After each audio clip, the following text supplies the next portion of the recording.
Evangelio San Juan, capítulo 15, versículos 6, 10 y 14. Y dice el Evangelio según San Juan, capítulo 15, versículo 6, el que en mí no permanece, será echado fuera como pámpano y se secará, y los recogen y los echan en el fuego y arden. Versículo 10. Si guardareis mis mandamientos, permaneceréis en mi amor, así como yo he guardado los mandamientos de mi Padre y permanezco en su amor. Versículo 14. Vosotros sois mis amigos si hacéis lo que yo os mando. Hasta este momento, en este discurso y esta enseñanza tan preciosa y tan profunda de la palabra de Dios, de los mismos labios del Hijo de Dios, el Señor Jesucristo, hemos visto que Jesús ha ilustrado la vida cristiana como un árbol, Él y nosotros como las ramas injertados a Él. Esta ilustración de un árbol con las ramas, donde Él es el árbol y nosotros las ramas, nos ilustra la unión tan intrínseca, la unión tan vital, lo que es realmente la vida cristiana. La vida cristiana no es una rama unida a una religión, o a una organización, o a algún club, o a algún sistema. La vida cristiana es una unión con el Hijo de Dios, con Jesucristo. Y si tú estás unido a los católicos, a los protestantes, a los bautistas, a los metodistas, no significa que eres cristiano. Porque hay muchos católicos que se van a ir al infierno, hay protestantes que se van a ir al infierno, hay bautistas que se van a condenar, hay presbiterianos que se van a condenar. ¿Por qué? Porque eran presbiterianos, eran católicos, eran protestantes, pero no estaban unidos. No había ellos, no vivían y recibían la vida, la savia del Hijo de Dios en su nueva naturaleza. Entonces es maravilloso poder comprender que la vida cristiana es una unión vital, es una comunión espiritual, es una comunión mística, es una comunión donde Jesucristo nos ha hecho formar parte de Él y donde así como el árbol manda la savia a las ramas y las ramas por sí mismas no tienen ni vida ni pueden producir fruto, así nuestra unión con Cristo nos hace vivir, nos hace producir frutos. Y nuestra unión con Jesucristo es lo que realmente nos ha hecho volver a vivir de entre los muertos. Esta unión con Cristo, en este capítulo, dice el versículo 1, yo soy la vid verdadera y mi Padre es el labrador. Todo pámpano que en mí no lleva fruto lo quitará, y todo aquel que lleva fruto lo limpiará. Aquí la palabra limpiar es la palabra katairo en el griego, que significa podar. Es una palabra que usan los jardineros. Todo el que lleva fruto lo va a podar para que lleve más fruto. Ya vosotros estáis limpios por la palabra que os he hablado. En el versículo que nos concierne en esta noche, en el versículo 6, Jesucristo hace una advertencia solemne, profunda, terrible. Y dice que todo aquel que esté injertado a Él y no lleve fruto, va a ser quitado, va a ser eliminado, va a ser inutilizado. Porque, ¿cómo es posible que una rama esté injertada al árbol y no lleve frutos? La única explicación al ver un árbol y ver una rama con fruto y otra rama seca, la única explicación es la siguiente. ¿Por qué la rama de la derecha da fruto y la rama de la izquierda está seca? Simplemente porque la rama que da fruto está unida al árbol. No hay interrupción entre la savia que sale del tronco y la comunicación a la rama. Pero si tú cortas una rama seca, inmediatamente te das cuenta al meter el machetazo que no hay una comunicación entre la savia y la rama seca.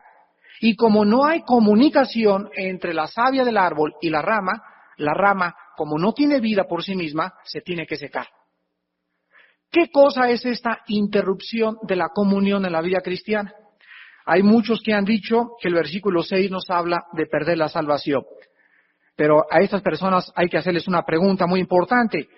¿Cómo puede alguien ser no salvo y al mismo tiempo ser rama y pertenecer al cuerpo de Cristo.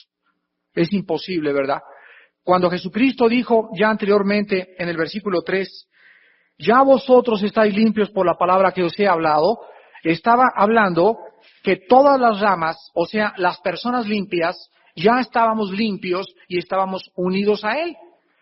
Entonces, este pasaje no está hablando de la salvación, está hablando de la comunión y de la pérdida de la comunión, no de la pérdida de la salvación, como más adelante lo vamos a ver. Vamos a ver en primer lugar en esta noche entonces que no se está refiriendo a la salvación por las siguientes razones. El énfasis en la enseñanza de la vid y las ramas es la comunión y no es la salvación. Es el servicio y no la salvación. Vean 1 Corintios 9:27. Y vamos a demostrar que está hablando de la pérdida de la comunión, de el hecho de que podemos ser inutilizados, eliminados, etcétera, etcétera. Dice en 1 Corintios 9:27 que Pablo, ante la amenaza que él sabía que existía en su vida de la falta de disciplina, golpeaba su cuerpo y lo ponía en servidumbre. Y Pablo decía, no sea que, habiendo sido heraldo para otros, yo mismo venga a ser eliminado. Aquí la palabra eliminado es la palabra griega adokimos, con K, y no significa perder la salvación. No significa que si Pablo no disciplina su cuerpo, ya jamás va a entrar al cielo. Significa que él no va a poder seguir corriendo la carrera. Va a ser eliminado de la carrera. Y así como hay muchos cristianos que están corriendo la carrera bajo las leyes de la carrera, hay muchos cristianos que solo son espectadores, que no hacen nada en la vida cristiana, ahí están en las butacas, viendo el partido, viendo cómo los que toman parte en la acción de la vida cristiana están jugando, pero las iglesias están llenas de cristianos que no están participando en la carrera. Sí son salvos y van a ir al cielo algún día, pero ellos aquí en el servicio en la vida, cuando venga el momento, las recompensas y los galardones, descubrirán que no van a tener ninguno porque jamás participaron en la carrera. En otras palabras, jamás dieron fruto. Ahora ven Romanos capítulo 11. Romanos capítulo 11. Y este es el pasaje más fuerte respecto a lo que estamos enseñando. Romanos 11, del 17 al 23. Y antes de ver este pasaje, Romanos 11, del 17 al 23, quiero solamente mostrarles lo que el Espíritu Santo está enseñando en este pasaje. En el libro de Romanos, en los primeros 8 capítulos del libro de Romanos, se enseña en el primer capítulo que el hombre pagano no tiene excusa, en el capítulo 2 que el hombre religioso no tiene excusa, en el capítulo 3 la justificación por la fe, en el capítulo 4 la ley y las obras, en el capítulo 5 la justificación y la gracia, en el 6 el pecado, en el 7 la ley del pecado, en el 8 el Espíritu Santo, y después de 8 pasajes doctrinales en Romanos, se introduce en el libro de Romanos 3 capítulos, el capítulo 9, el capítulo 10 y el capítulo 11. Y estos 3 capítulos, el 9, el 10 y el 11, explican la relación de Dios con Israel. Porque cuando Pablo explica que pues ni los religiosos se van a salvar, ni los paganos se van a salvar, más que aquel que tenga la justicia de Cristo, los judíos le comenzaron a preguntar a Pablo, oye Pablo, pero nosotros somos judíos y estamos bajo el pacto de Abraham y Dios dijo que los judíos eran su raza escogida. ¿Qué nos ha desechado Dios? ¿Qué acaso ya Dios nos abandonó? Entonces Pablo explica en el capítulo 9, 10 y 11 de Romanos la relación de Dios con los judíos. Y aquí en este pasaje que vamos a leer ahorita, dice que Pablo que los judíos eran como un olivo, como un árbol. Y cuando ellos no permanecieron en credulidad, cuando vino la incredulidad a los judíos y rechazaron al Mesías de Dios, en ese momento Dios desgajó al olivo e injertó en el olivo al olivo silvestre. El olivo silvestre es la iglesia. Ellos fueron desgajados del árbol y nosotros fuimos injertados en el árbol. Pero veamos por las propias palabras del Espíritu Santo lo que esto nos explica. Romanos 11, del 17 al 23. Pues si algunas de las ramas fueron desgajadas, y tú, siendo olivo silvestre, aquí se refiere a la iglesia, has sido injertado en lugar de ellas, y has sido hecho participante de la raíz y de la rica savia del olivo.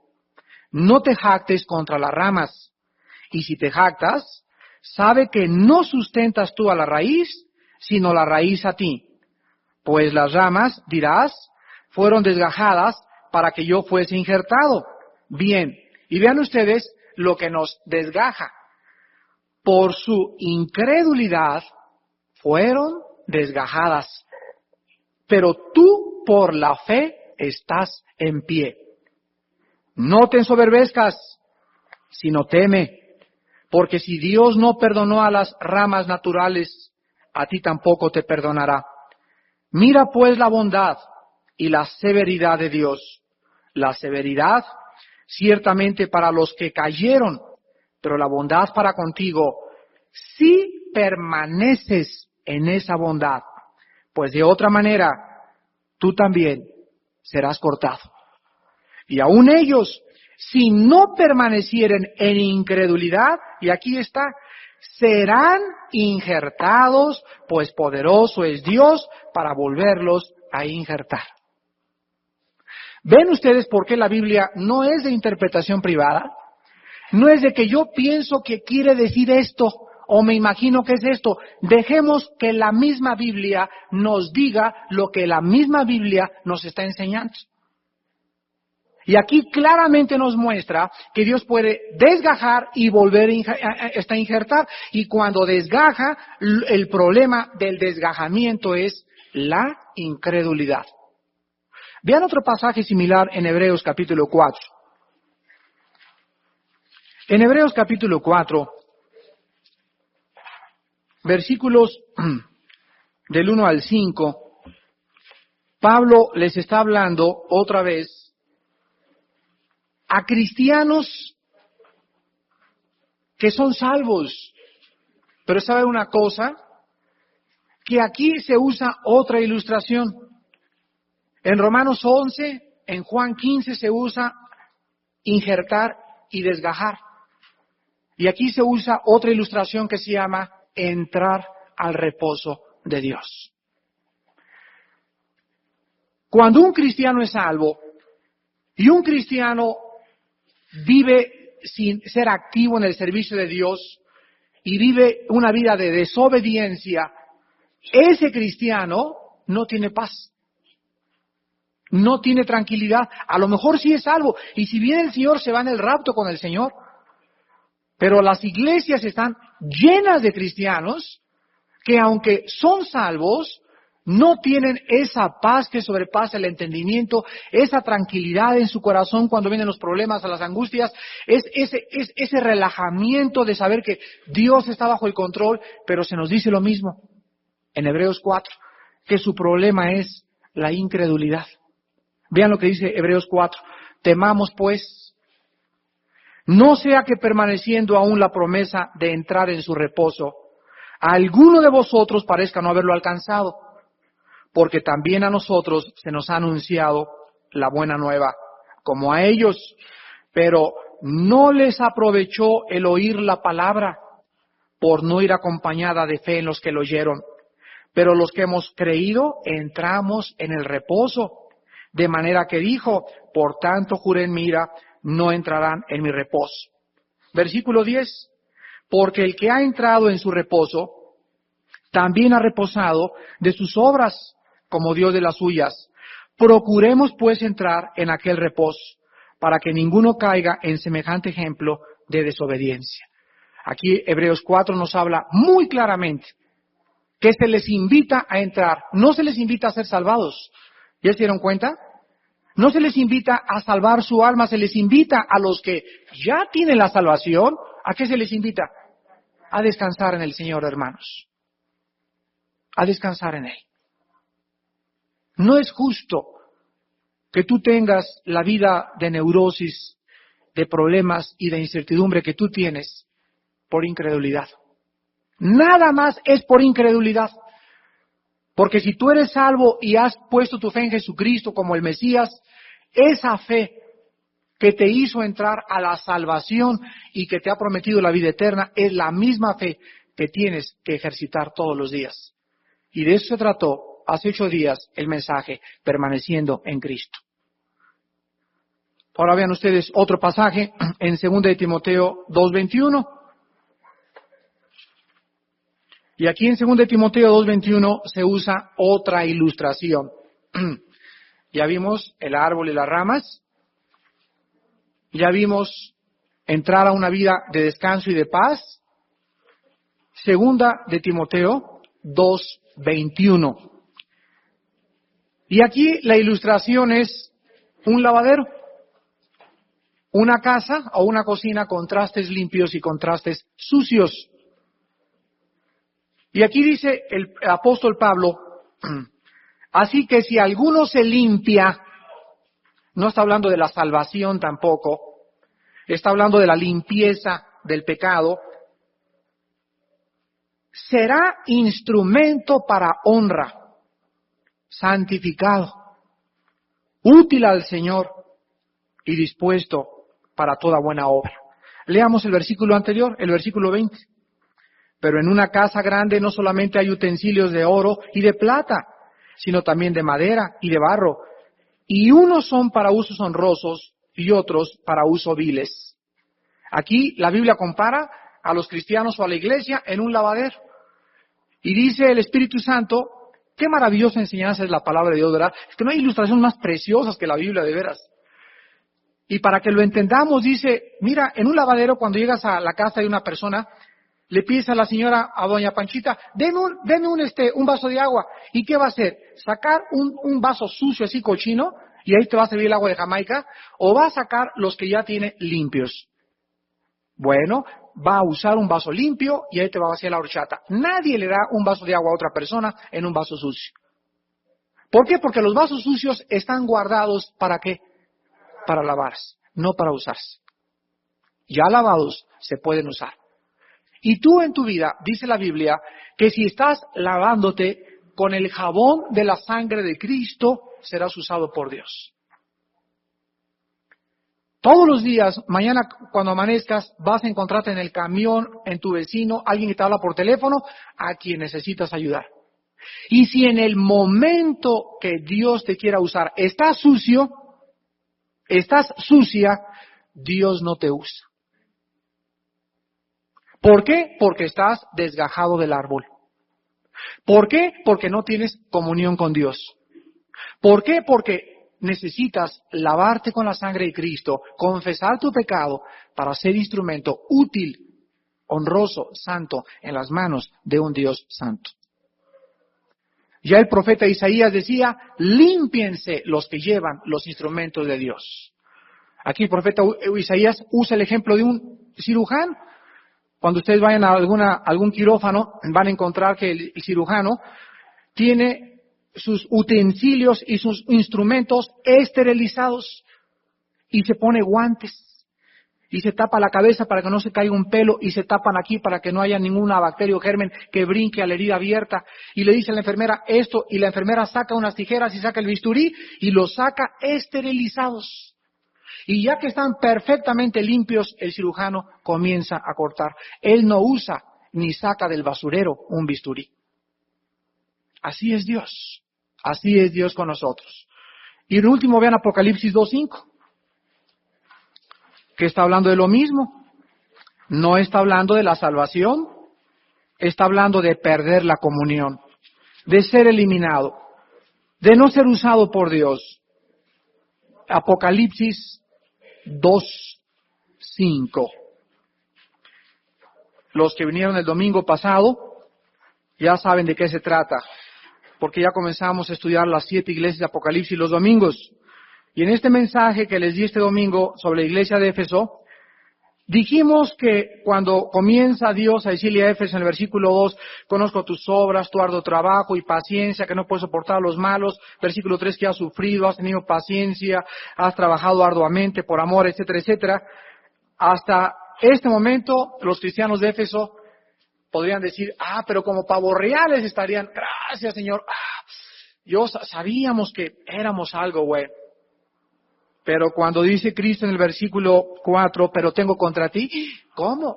Después de tantas alabanzas y tantos halagos, ¿tienes algo contra nosotros? Sí, tengo algo contra ti, que todo lo que has hecho lo has hecho mecánicamente. Todo lo que lo has hecho, no lo has hecho verdaderamente por amor a mí, lo has hecho por o quedar bien, o por quedar bien con los demás, o porque ya te has convertido en un robot cristiano. Tengo contra ti que has dejado tu primer amor. Y vean ustedes cuál es la advertencia a estos cristianos. En el versículo 5. Recuerda, por tanto, de dónde has caído y arrepiéntete. Y haz las primeras obras. Pues si no, vendré pronto a ti y quitaré tu candelero de su lugar si no te hubieres arrepentido. ¿Qué significa quitarle el candelero a un cristiano?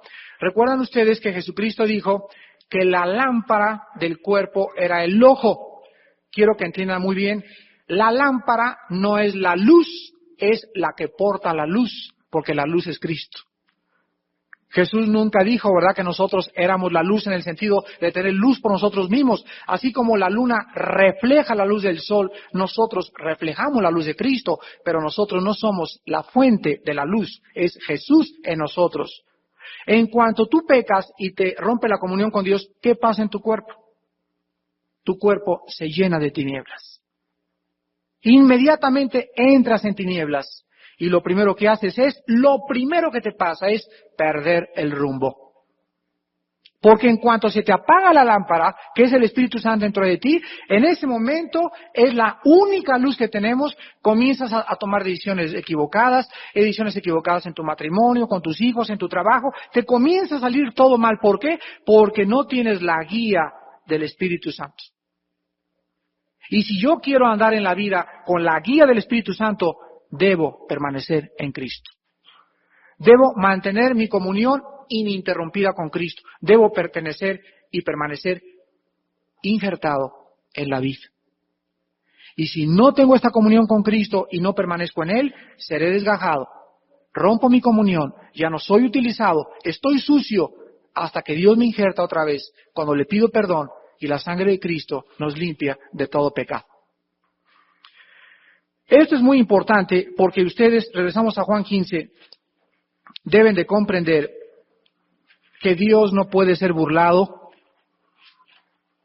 Dios nos dice que lo único que nos va a dar poder en la vida es nuestra unión con Él.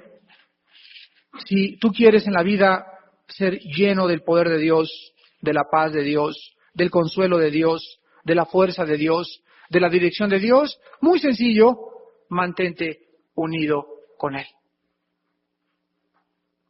Aguas con secarte. Cuidado cuando te comienzas a secar. Cuando en tu vida ya estás más seco que un aguacate podrido. Cuidado cuando en tu vida ya no hay gozo, paz, amor. Porque ese fruto del Espíritu Santo solo se produce cuando la rama está unida al tronco. Comienza a perder la paz, el gozo y el amor, son síntomas inequívocos de que te estás secando. Estás sucio, estás sucia. Límpiate inmediatamente. Y el arrepentimiento nos restaura a la comunión con Dios. Ahora en Juan 15, dice en el versículo 2, todo lo contrario. Y dice Cristo que el pámpano que en mí no lleva fruto, o sea en él, dice lo quitará. Pero fíjense lo que dice con los que sí llevan fruto. Y todo aquel que lleva fruto, dice, lo limpiará, lo podará para que lleve más fruto. Por un lado, Las ramas que no permanezcan en el árbol serán inutilizadas, serán eliminadas, serán secadas, no servirán para nada, perderás tu gozo, tu paz, tu amor. A lo mejor eres salvo, pero vives como un incrédulo. Vives tan miserable por causa del pecado en tu vida y por causa de que el Espíritu Santo no ha dejado de trabajar en tu corazón hasta que te arrepientas. Pero por el otro lado, los que están constantemente unidos, o sea, los cristianos que mantienen una comunión constante con Cristo, les va a suceder otra cosa. Y aquí dice Jesús que a esos cristianos los va a podar. El otro día estaba leyendo un libro de jardinería. Le pregunté a mi esposa, oye, ¿qué es podar y cómo se poda? Y descubrí algo tremendo respecto a la podada. Cuando hay rosales, siempre en mi casa tenemos unos rosales, y el jardinero allá de vez en cuando, creo que es una o dos veces al año, que nos poda los rosales. ¿Saben ustedes que hay que cortarlos de una forma especial? No se cortan así o así o así. Tienes que calcular exactamente en dónde podarlos. Y también la inclinación de la tijera. Porque hay una manera de podarlos, no se podan así tampoco todos. Hay veces que les tienen que dar un poquito así de piquito, pero es especial la podada para que den mucho más flores. Yo recuerdo la primera vez que en un jardín que teníamos ahí, en una casa en Ciudad Satélite, cuando vivíamos, llegó el jardinero y podó, y le dije a mi esposa, pero ¿cómo es posible que haya acabado con nuestras flores? No, el patroncito me dice, los podé. ¿Qué podarme? Acabaste con las flores. No, dice, si van a salir más. ¿Cómo si ya las mochaste todas? Es que para eso se hacen, me dice, para que salgan más. Para que sea más tupidita y para que más rápido le cubra toda la barda a la enredadera. Ah, le dije, y me acordé de Juan 15. Entonces vean ustedes que la poda es lo que la Biblia le llama la disciplina de Dios a aquellos cristianos que están dando fruto para que den mucho más fruto. Vean Hebreos capítulo 12. La limpia o la podada que el Padre hace en nuestra vida. Hebreos 12. Y quiero que escuchen muy bien esto, la limpia o la podada. En el área física con las plantas y los rosales, X planta, es para que den más fruto, ¿verdad? Para que se multiplique más rápido. En el área espiritual, la limpia o la podada es el proceso por medio del cual Dios quita de nuestra vida cosas que podrían estorbarnos para dar fruto. Se los vuelvo a repetir. La podada en el cristiano significa que Dios va a actuar en tu vida de cierta forma para quitarte cosas que puedan estorbarte el dar más fruto. Cuando tú tienes una jardinera y le pones alrededor una cerquita así de alambres, es para que la plantita crezca.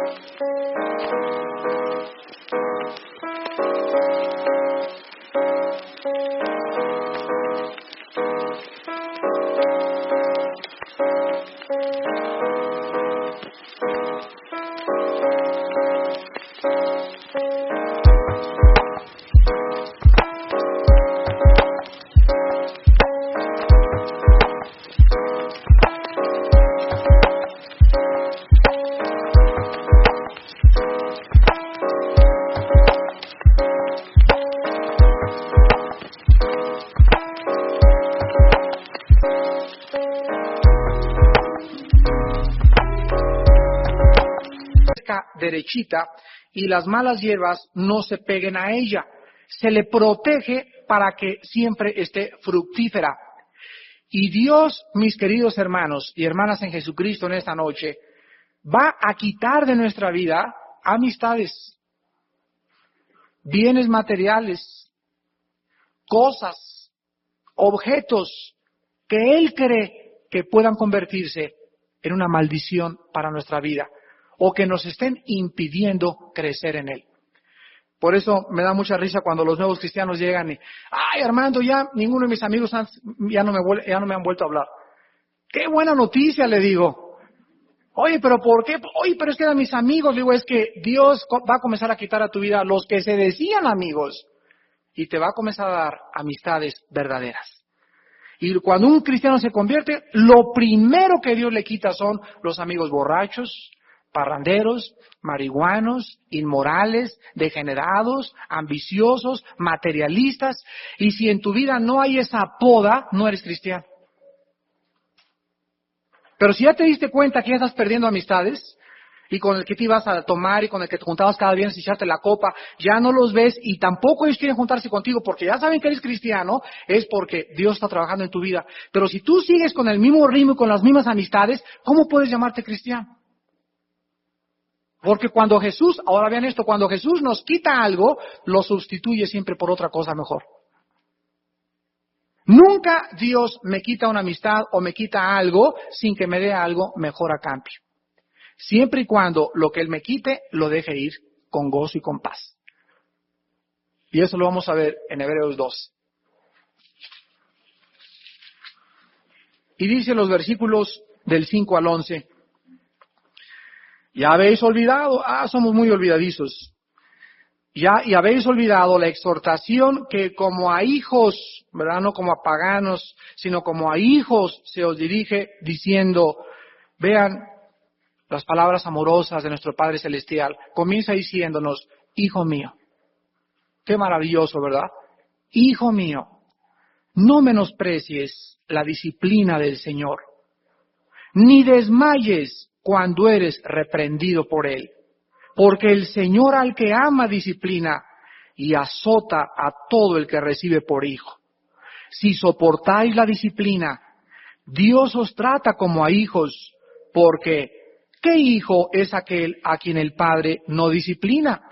Pero si se os deja sin disciplina, de la cual todos han sido participantes, entonces sois bastardos y no hijos.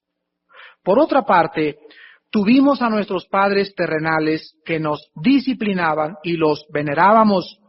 ¿Por qué no obedeceremos mucho mejor al Padre de los Espíritus y viviremos? Y aquellos, ciertamente por pocos días, nos disciplinaban como a ellos les parecía. Pero para lo que nos es provechoso, para que participemos de su santidad. Es verdad que ninguna disciplina, ninguna podada, al presente parece ser causa de gozo. Imagínense si las rosas pudieran hablar, ¡ay! ¿Verdad? Lo que dirían los rosales cuando son podados, sino de tristeza. Pero después, vean qué hermoso, da fruto apacible de justicia a los que en ella han sido ejercitados. Aquí se nos muestra claramente que todo el que entra a la familia de Dios, no puede quedarse sin corrección. La palabra disciplina aquí, la palabra griega paideia, de ahí viene la palabra pedagogo y significa corrección o instrucción. Y cuando nosotros entramos a la familia de Dios, Dios comienza a tratar y a trabajar con nuestro carácter. Nos comienza a dar cuero, nos comienza a alinear y no va a permitir que nadie nos pueda arrebatar de su mano. Ahora, hay una exhortación en el versículo 5, porque hay dos respuestas negativas a la disciplina de Dios. Y las respuestas son las siguientes: hijo mío, no menosprecies la disciplina del Señor. Y número 2, ni desmayes cuando eres reprendido. ¿Qué significa menospreciar? Significa tomar a la ligera la corrección. Tomar a la ligera la corrección. No darle importancia a lo que te pasó ayer en la oficina. No darle importancia al pleito que tuviste con ese amigo o los problemas que tuviste con esa amistad. Si tú no ves a Dios y lo reconoces en todos tus caminos, no podrá Él enderezar tus veredas. Pero si nosotros reconocemos que muchas de las cosas que nos pasan, Dios está atrás actuando y nos está disciplinando, nos está mostrando algo mucho mejor, entonces vamos a desmayar. Y desmayar es desilusionarnos o desanimarnos en la vida cristiana. ¿Y cuántos cristianos están? Ya no tengo ganas de esto porque me pasó esto, y desde que soy cristiano me pasó esto, y me robaron. Oye, pero es que te están dando duro. Por eso están pasando tantas cosas. Y Santiago dice, tened por sumo gozo cuando os halléis en diversas pruebas, sabiendo que la prueba de vuestra fe produce paciencia. Entonces, esta podada es algo que nosotros tenemos que enfrentar tarde o temprano. No se sorprendan como si algún fuego extraño os aconteciese, sino gocémonos por cuanto somos participantes de los sufrimientos de Cristo. Hemos sido llamados no solamente a creer en Cristo, sino también a padecer por su nombre. Y cuando Dios ve que tú comienzas a dar fruto, y en tu vida hay fruto, y comienzas a crecer, Dios te va a podar de vez en cuando. Y cuando venga la podada y la prueba, va a causarnos mucha tristeza. Y a lo mejor vamos a perder el ánimo, pero dice la Biblia que cuando pase la podada y comencemos otra vez a florecer, seremos llenos de frutos apacibles de justicia. ¿No quisieran ustedes en esta noche, muchos hijos de Dios y muchas cristianas, aceptar la disciplina por la cual estás pasando esta noche de Dios? ¿Cuántos de ustedes como cristianos están secos?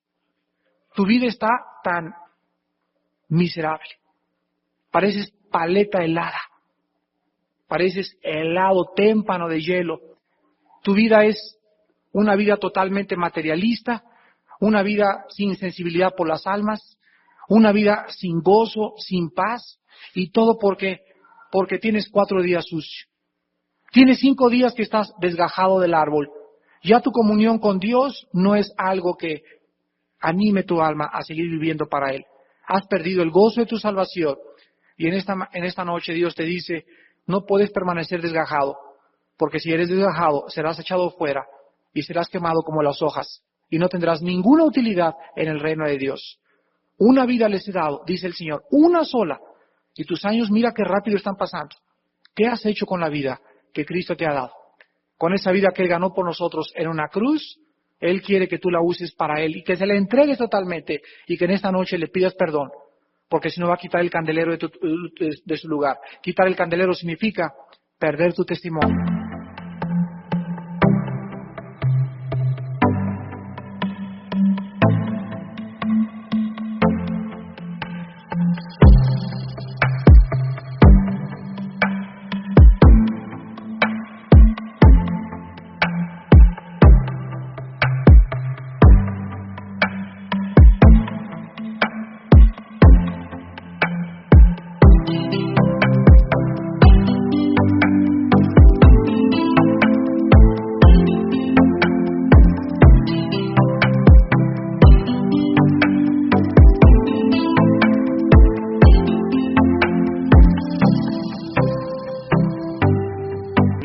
Significa perder tu poder para hablar de Cristo, perder tu poder para testificar. Inclinémonos y despidámonos en oración. Padre, te damos gracias en esta noche por tu palabra y por mostrarnos y enseñarnos la importancia de mantener la comunión contigo. Y también hemos descubierto que qué fácil es perder la comunión contigo. Qué fácil es desgajarnos del árbol. Qué fácil es comenzar a secarnos. Qué fácil es volver a vivir como vivíamos antes de que te conociéramos. Padre, te damos gracias porque muchos de nosotros hemos descubierto cuántas amistades hemos perdido en nuestra vida cristiana. Pero todas esas amistades no eran buenas para nuestro crecimiento. Y tú interveniste, porque si somos tus hijos, tú tienes que intervenir. Si alguien aquí en esta noche no ha recibido esta poda, esta limpiada en su vida, es porque es bastardo y no hijo. Porque la disciplina es para los hijos, no para los paganos. Pero tú en esta noche puedes convertirte en hijo de Dios y como hijo de Dios o hija de Dios entrar a su disciplina. Si tu padre cuando eras niña, cuando eras niño te disciplinaba y te daba con el cuero cuando te portabas mal, ¿cuánto más nuestro Padre Celestial, cuando nos disciplina, es para nuestro bien? Para que participemos de su santidad y para que encontremos en la santidad la manera más feliz para vivir en esta vida. La santidad es la felicidad, el pecado es la tristeza. Si en esta noche hay alguien que le quiere entregar su vida a Jesucristo, no importa que pertenezcas a una religión, en esta noche te invito a unirte a un árbol. No te invito a una religión, te invito a que unas tu vida a la vida de Jesús. A que permitas que el Padre te injerte como el labrador en la vida de su Hijo y formes parte de su cuerpo, de su sangre y de sus huesos. Esto es la iglesia, el cuerpo de Cristo. Y comiences desde hoy en la noche a recibir la savia, la vida de Jesús, y permitas que Él produzca en ti ese fruto que Dios ha querido que tú produzcas, pero que por vivir lejos de la vida de Jesús, tu vida está tan marchita en esta noche, tan seca y tan insípida, que muy pronto, si no te injertas, serás echado al fuego eterno.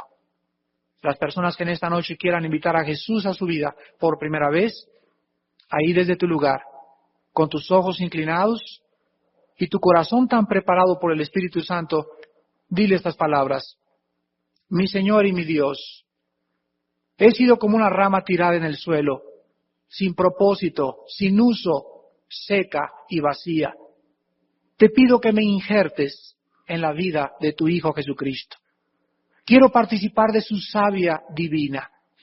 Y tú, como la raíz, Padre Santo, que le diste la vida a tu Hijo, permíteme tener la vida eterna. Me arrepiento de mis pecados. Creo en Jesucristo como el que murió en mi lugar en la cruz y que con su sangre tú me puedes en este momento perdonar mis pecados y darme la vida eterna. Señor Jesucristo, creo en tu nombre, en tu muerte en mi lugar por mis pecados, en tu resurrección de los muertos, y te pido en este instante que entres a mi vida. Quiero ser uno contigo, quiero recibir tu vida de ti y quiero vivir para ti y no seguir desperdiciando mi vida en tantas cosas vanas, porque te lo pido y te doy las gracias en Jesucristo mi Señor. Amén.